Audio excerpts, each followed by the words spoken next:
चलिए हम अपनी नेक्स्ट क्लास में चलते हैं। अब नेक्स्ट क्लास में हमने क्या करना है, हमने इंटीरियर का पूरा वर्क कर लिया है, प्लानिंग का पूरा काम कर लिया, ठीक है, फर्नीचर भी प्लेस कर लिए, एलिवेशंस भी हमने इंटीरियर के अपने तैयार कर लिए। नेक्स्ट अब इसके बाद हम क्या कर चलते हैं अपने सिविल की फाइल टाइप्स पे चलते हैं। जैसे कि हमें अब इसमें स्ट्रक्चर की डिटेलिंग या उसका स्ट्रक्चर का काम करना है, तो उसके लिए कैसे स्टार्ट करना है, क्या करना है, उस प्रोसेस पे शुरू करते हैं। तो सबसे पहला काम हमारा क्या रहता है, जो भी हमें फ्लोर प्लान बनता है, चाहे वो किसी आर्किटेक्ट ने बनाया हो, हमने बनाया, प्लानर ने बनाया, स्ट्रक्चर के काम के लिए सबसे पहले हमें क्या करना होता है, हमें अपने थंब रूल से कॉलम्स की मार्किंग करनी होती है। ठीक है, कॉलम्स की मार्किंग करने के बाद कहाँ कहाँ कॉलम लगेंगे उनके बिहाफ पे हम उनके क्या करते हैं, बीम डिज़ाइन करते हैं, कहाँ से कनेक्ट करना है।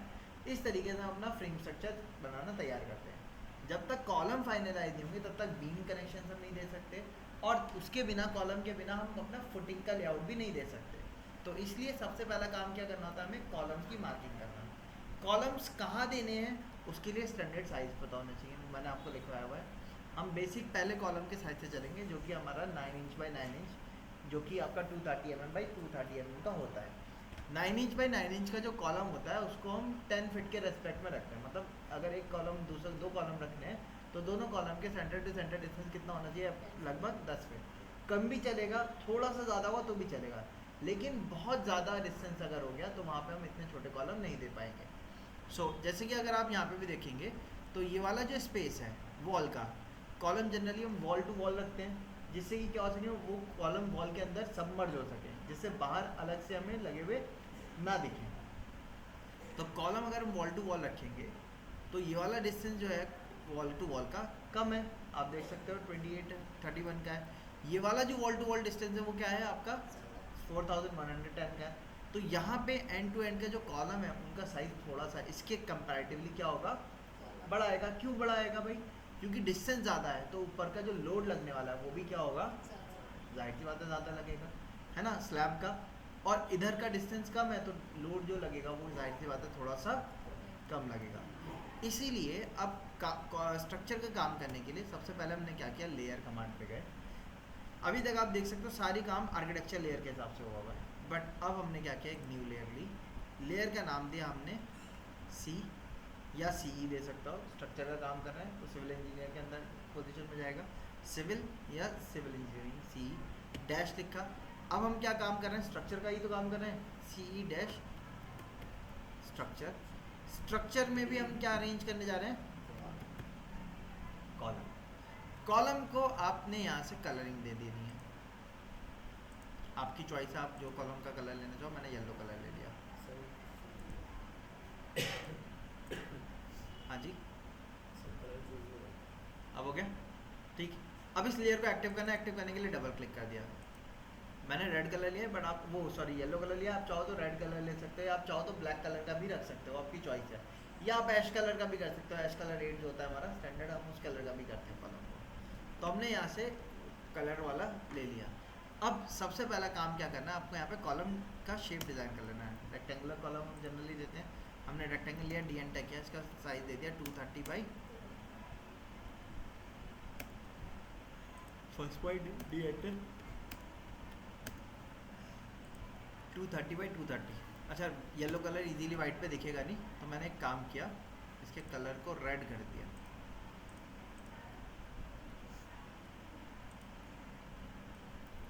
ओके, अब एक कॉलम हमने ये बना लिया 230 बाई 230 का, इसको कॉपी करके हमने नीचे रखा। हमारी बिल्डिंग कितनी फ्लोर की बन रही है, फर्स्ट फ्लोर है, सेकंड फ्लोर है, उसके ऊपर हमारा क्या है, टेरेस लेआउट है। हम यहाँ पे 3 साइज़ के कॉलम जनरली यूज़ कर सकते हैं। एक है 230 बाई 230 का, यानी कि 9 इंचज़ बाई 9 इंचज़ का। एक है हमारा 230 बाई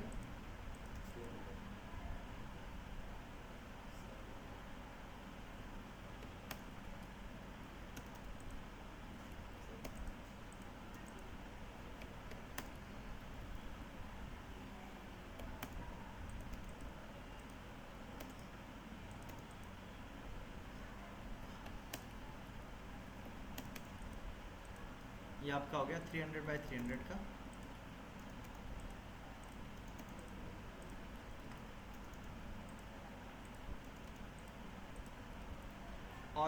एक कॉलम का साइज़ और जो हम कई बार यूज़ करते हैं जनरली अपने फ्लोर प्लानिंग में,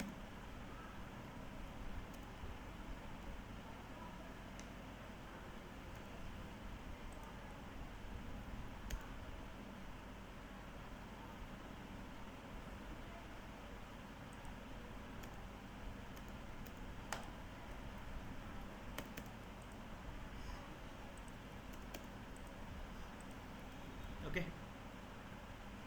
अब यहाँ पे हम साइज़ें देख लेते हैं भाई कितने कितने की गैपिंग रख सकते हैं। अगर हम 230 बाई 230 का कॉलम देंगे तो इसका साइज़ हम 3000 या उससे कम रख सकते हैं। देन नेक्स्ट हमारा है 230 बाई 300 का, इसका साइज़ हम कितना रख सकते हैं 3000 से 3600 तक का। फिर फोर्थ साइज़ है 300 बाई 300 ठीक है। इसका जो कॉलम साइज की सेंटर टू सेंटर डिस्टेंस है हमारी, ये आप 3500 से 4000 तक की रेंज में रख सकते हो आप ये, ठीक है। ये आपका इतनी रेंज होती है आपकी। नेक्स्ट हमारा है कॉलम 230 बाई 430 का, इसकी कॉलम रेंज कितनी है हमारी 3500 से 4500 तक। ये हमारे स्टैंडर्ड कॉलम के साइजेस हैं, ठीक है, जिनके आप गैपिंग इस तरीके से रख सकते हैं। बता दिया मैंने कितने रख सकते हो। अब यहाँ पे अगर एक कॉलम हम इधर रखें, दूसरा कॉलम हम इधर रखें, तो दोनों के बीच में गैपिंग कितनी होगी हो जाएगी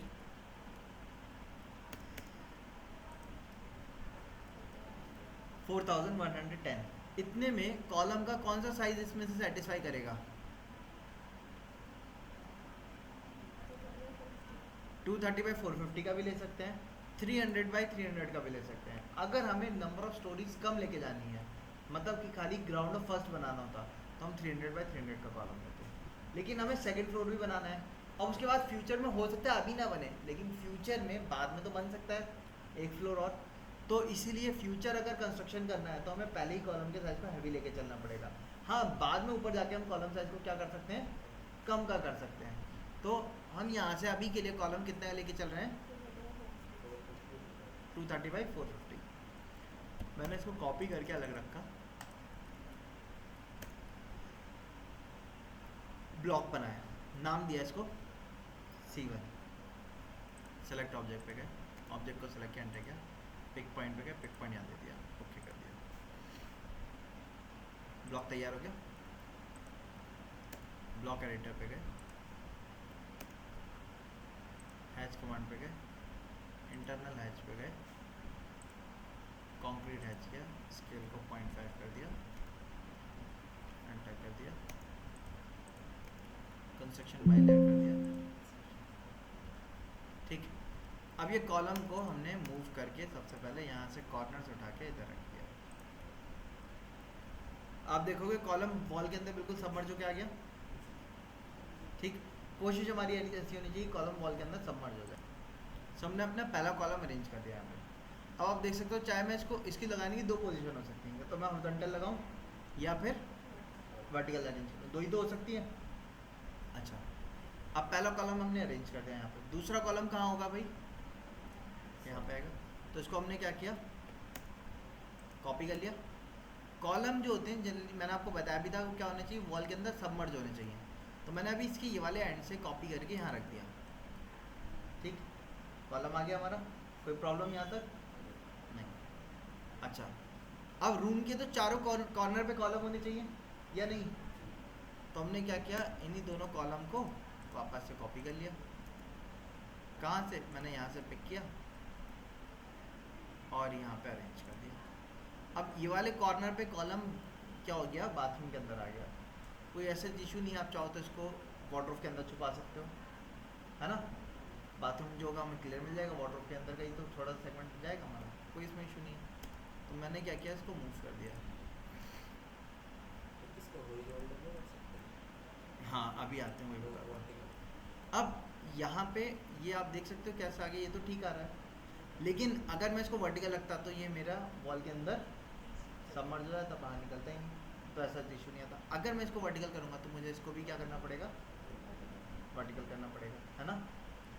कोई बात नहीं है, हम दोनों को वर्टिकल कर सकते हैं। एक को हॉरिजॉन्टल और दूसरे को वर्टिकल कर सकते हैं, वो भी कर सकते हैं, लेकिन कोशिश हमें ऐसी नहीं करनी चाहिए। कोशिश हमें करनी चाहिए एक ही सीक्वेंस में, ठीक है, ताकि सेंटर टू सेंटर मार्किंग आराम से आसानी से की जा सके। अच्छा, लेकिन इसको चीज़ को अगर हम नेगलेक्ट कर भी दें तो यहाँ पे आप देखो यहाँ क्या हो रहा है, कॉलम वॉल के बाहर आ रहा है। देखो हॉरिजॉन्टल रखने में कॉलम वॉल के बाहर आ रहा है। अब जो एंट्री गेट बचेगा वो तो बहुत छोटा सा बचेगा इसके हिसाब से, इसलिए हम कॉलम को हॉरिजॉन्टल न रख के क्या कर दें, वर्टिकल कर दें।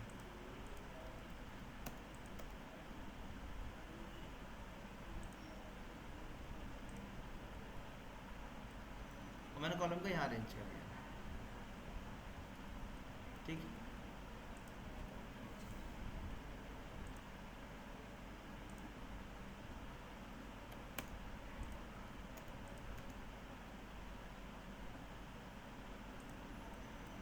इसको कॉपी करके मैंने इधर रखा,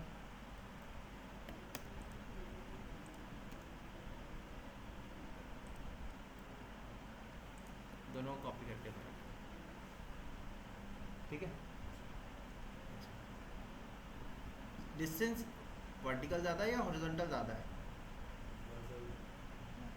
एक्चुअली कॉलम अरेंज करते हैं एक चीज़ और हमें एज ए स्ट्रक्चर इंजीनियर ध्यान रखनी चाहिए, जिधर की तरफ का डिस्टेंस ज़्यादा है उधर की तरफ का कॉलम का स्पैन भी ज़्यादा होना चाहिए, है ना। लेकिन अगर हम हॉरिजॉन्टल रखेंगे तो हमारा कॉलम क्या हो जाएगा, बीच में आ जाएगा ना, यहाँ बाहर निकलने लगेगा, उससे हमारे एंट्रेंस का स्पेस बहुत ज़्यादा कम बचेगा। तो इसलिए ज़्यादा बेहतर ये है कि क्या रख लिया जाए, वर्टिकल। लेकिन कोशिश करनी चाहिए जिधर का डिस्टेंस ज़्यादा उधर ही की तरफ गैप, कॉलम की लेंथ भी ज़्यादा होना चाहिए, ताकि जो बीम उसके ऊपर जाएगा तो उसको सपोर्ट भी क्या होगा, ज़्यादा मिलेगा, बस इसलिए। अच्छा, अभी अगर कॉलम यहाँ रखेंगे तो आप देखोगे ये यहाँ इसके अंदर चला जाएगा। तो अगर हम माइक्रोवेव वगैरह रखेंगे तो ये गैपिंग माइक्रोवेव की नहीं कर पाएगा पूरी, ठीक है। ऐसे में कॉलम को हमें क्या करना पड़ेगा, यहाँ करना पड़ेगा रूम के अंदर। अब ये जो गैपिंग बच रही है कितनी बच रही है,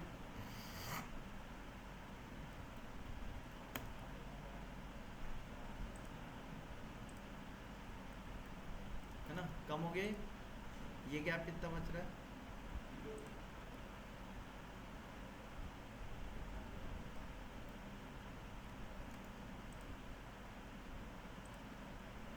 $1200।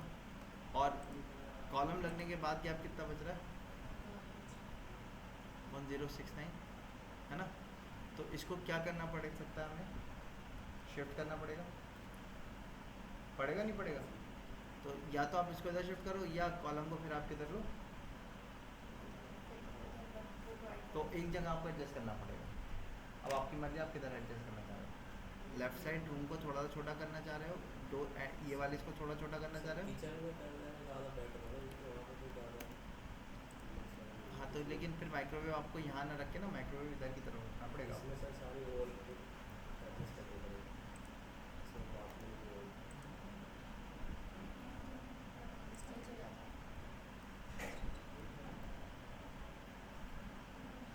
ठीक है, चलो हमने इसको इधर कर दिया, कोई बात नहीं।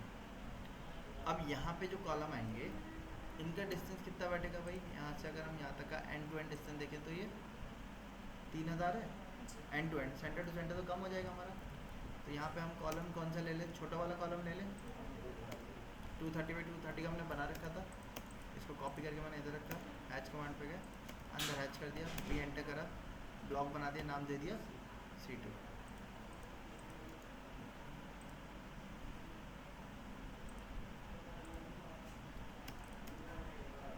इसको कॉर्नर से उठा के यहाँ रख दिया, हो गया। इसको कॉपी किया,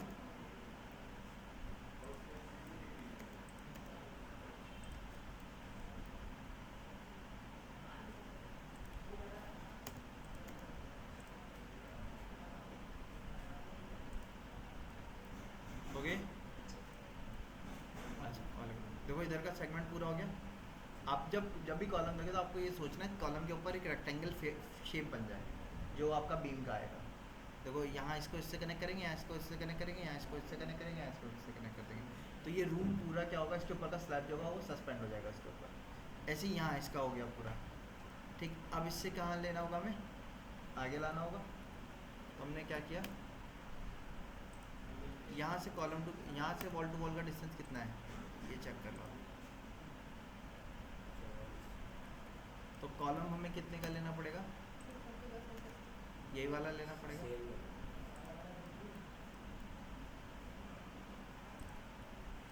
आ गया।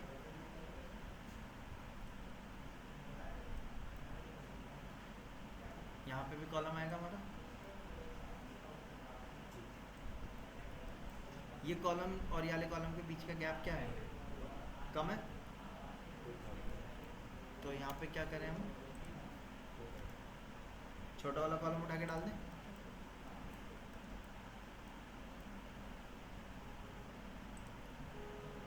ठीक, एक कॉलम इधर आएगा हमारा। अब यहाँ से यहाँ तक का डिस्टेंस ज़्यादा है तो हम क्या करें,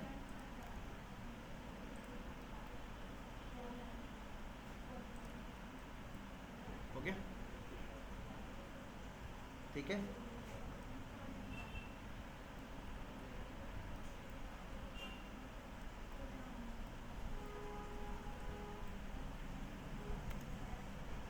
या मैं एक काम और कर रहा हूँ,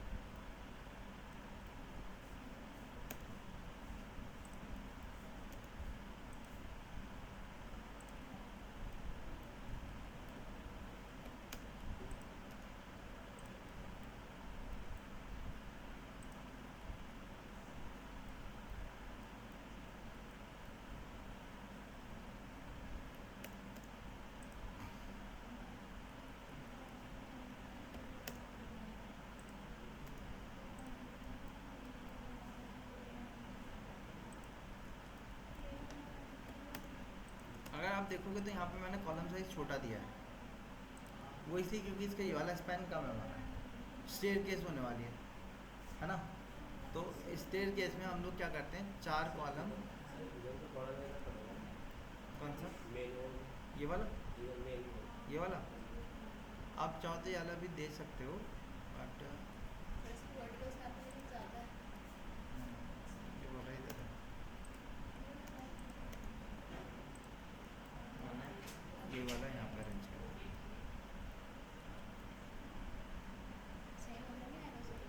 किधर,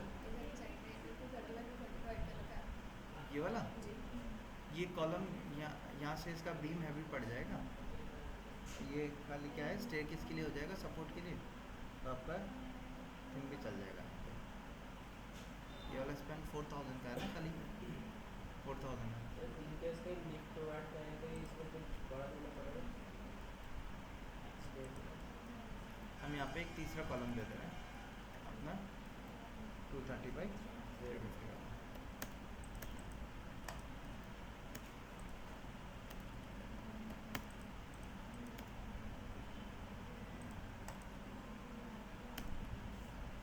नाम दे दिया C3।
यहाँ पे कितना स्पैन है इनके बीच में,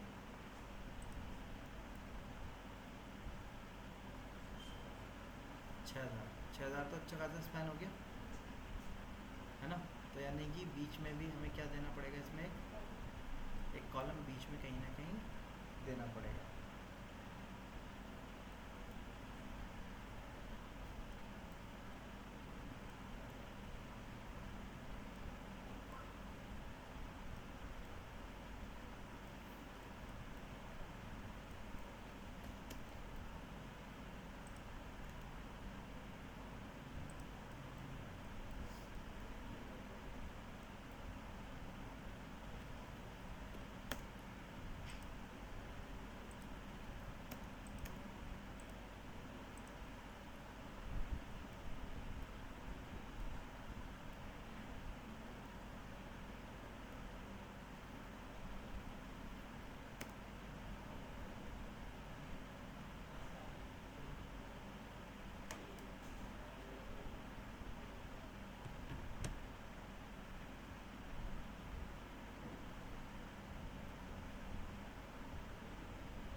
इसका गैप भी 6200 है, देखोगे अगर आप, गैप इसका भी ज़्यादा ही है हमारा, है ना। तो इसमें भी बीच में एक देना पड़ेगा हमें। तो मैंने यार दोनों कॉलम को यूज करके इसके पास रख लिया।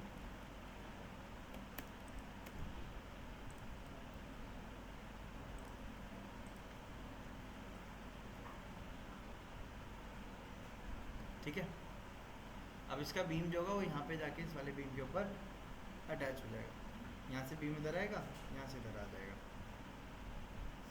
ठीक है, सो इस तरीके से हमारा ये फ्रेम स्ट्रक्चर तैयार हो गया।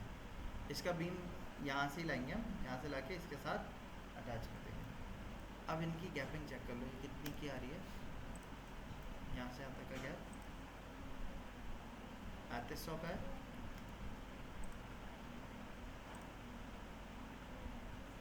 ठीक है, तो क्या यहाँ पे इतना बड़ा कॉलम देने की ज़रूरत है हमें? नहीं, 300 वाला कॉलम भी हमारा चल जाएगा।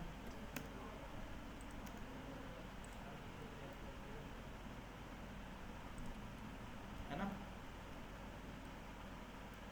दोनों तरफ हमारा 300 कॉलम आ जाएगा। ठीक है, ये वाली गैपिंग 3600 थी,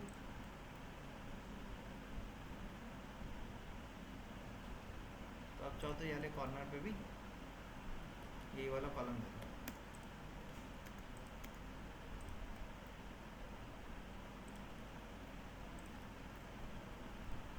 ठीक है, आगे सारे कॉलम्स अरेंज करके। सो इस तरीके से हमने क्या किया, अपने कॉलम्स का अरेंजमेंट कर लिया। अब कॉलम्स अरेंज करके हम क्या करेंगे, अपनी फाइल को शेयर कर देंगे, हैंड ओवर कर देंगे किसको, स्ट्रक्चर इंजीनियर को। वो इस फाइल को इंपोर्ट करेगा, उनके ऊपर वाले कॉलम अरेंज करेगा और उसके बिहाफ को वो टेस्ट करके ऑप्टिमाइज़ करके बताएगा हमें कि क्या सही है या नहीं है। कुछ और कॉलम की ज़रूरत है, जो कॉलम जहाँ पे फ्रैक्चर होगा वहाँ पे कॉलम साइज हमें बढ़ाना हो सकता है। जब वो एनालाइज करे तो स्ट्रक्चर जो है वो ओवर डिफाइन आ जाए, ओवर वो क्या आ जाए, वो ज़्यादा स्ट्रॉन्ग आ जाए। तो उस टाइम पे हमें क्या करना पड़ेगा, कॉलम साइज को छोटा करना पड़ेगा, या जो जहाँ पे ज़्यादा स्ट्रेंथ आई वहाँ से कॉलम को हटाना पड़ेगा, नंबर ऑफ़ कॉलम्स कम करने पड़ेंगे। इस बिहाफ पे हम कॉलम्स अरेंज करते हैं अपने फ्लोर प्लान के ऊपर। आया समझ में पूरा?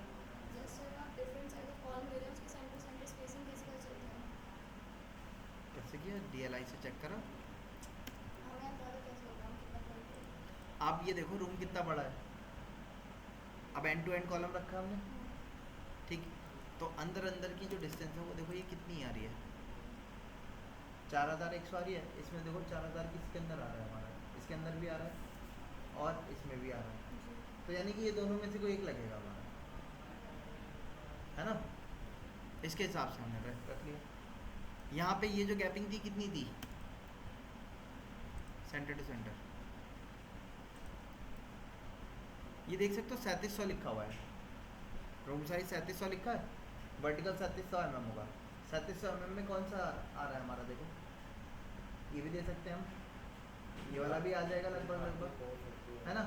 ये छोटा पड़ेगा थोड़ा, इसलिए हमने इसको बाद में चेंज कर दिया 230 बाई प्लस 330। माइनस चलेगा थोड़ा। हाँ थोड़ा बहुत चलेगा, इस तरीके से अरेंज कर लिया। बताइए क्लियर है? इस तरीके से आपको कॉलम्स अरेंज कर लेने हैं अपने फ्लोर प्लान के ऊपर। ठीक, आज का इतना रखेंगे सेशन। कल के सेशन में इनके पहले चेक करेंगे कि कितनी स्पेसिंग आ रही है, वो ग्रिड लाइन वगैरह बना के, उसके बाद फिर हम आगे का काम करेंगे।